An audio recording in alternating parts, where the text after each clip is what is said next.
Guys দেখো, আজকে গ্রাম্য পদ্ধতিতে শোল মাছের ঝোল রান্না করে নিয়ে আসলাম। আগে তো গ্রামের মধ্যে পুকুরে ছড়া এইসব মানে ছোটো ছোটো নালা এইরকম শোল মাছ পাওয়া যেত। আর আমরাও বাড়ির আশেপাশেই ছিল ছোটো ছোটো নালা, ছোটো ছোটো গর্ত, এইগুলির মধ্যে শোল মাছটা বেশি পাওয়া যায়। শোল আর মাগুর মাছ ছোটো ছোটো। এইগুলি আজকে যে রান্না করতে করতে গ্রামের বাড়ির কথা মনে হয়ে গেছে। এইরকম মাছ ধরে এনে প্রায়ই দুপুরবেলা এইরকমভাবে খুব তাড়াতাড়ি করে একটা ঝোল রান্না করতাম।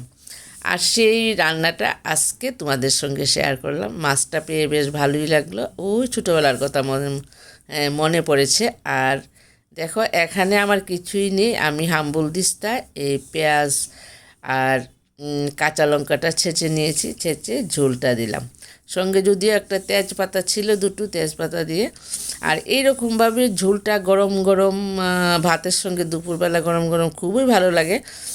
আর আজকে ওই ছোট্টবেলার কথা মনে পড়ছে, আবারও বলছি।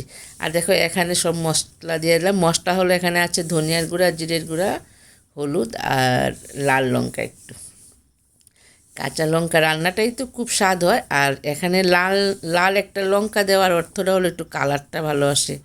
লাল লঙ্কা বলতে আগে তো আমাদের মা যেটি তারা পাটায় বেটে দিত, এই আস্তে আস্তে লাল লঙ্কা, এগুলির তো টেস্ট অন্যরকম হতো এবং ফ্রেশ লঙ্কা। আর এখনের তো লঙ্কা হলো মেশিনের প্যাকেটে পাওয়া যায়, এগুলি তো মেশিনে করা হয়।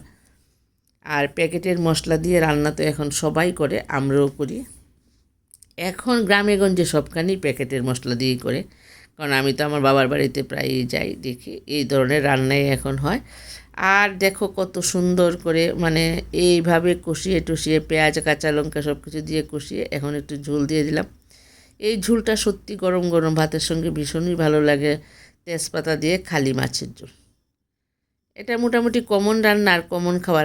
আমি দেখো এইদিকে আলুগুলি ভাজিনি, না ভেজেই দিয়ে দিলাম। না ভেজে এই ঝোলটার মধ্যে সিদ্ধ হয়ে যাবে, বেশ ভালোই লাগবে। ভাজতে হয় না, সবসময় যে ভেজে দিতে হবে এমন কোনো কথা নেই।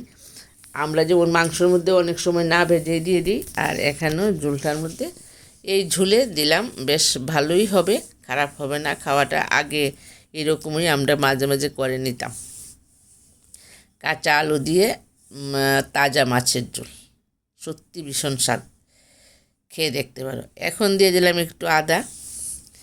ঝোলটা খুব ভালো করে সিদ্ধ করতে হবে, আর সঙ্গে থাকবে তোমার এই আলুগুলি। তারপরে দিয়ে দেবো একটু পরে মাছগুলি দিলে ভীষণ একটা খুব, এই দেখো মাছগুলি এখন দিয়ে দিলাম।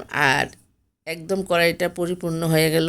সেই মা রান্না করতো এমন কালা কড়াইয়ের মধ্যে, কাঠের মানে লাকড়ি, যাকে বলে লাকড়ি দিয়ে কাঠের এগুলি দিয়ে মাটির উনানে রান্না করতো, খুব সুন্দর গন্ধ বেরোতো। আর একটা কাঠের রান্না কিন্তু অ্যাকচুয়ালি খুব স্বাদ। এখন তো আমরা এই যে ইন্ডাকশানে রান্না করছি। ভিডিওটা ভালো লাগলে একটা লাইক শেয়ার করো, বাই।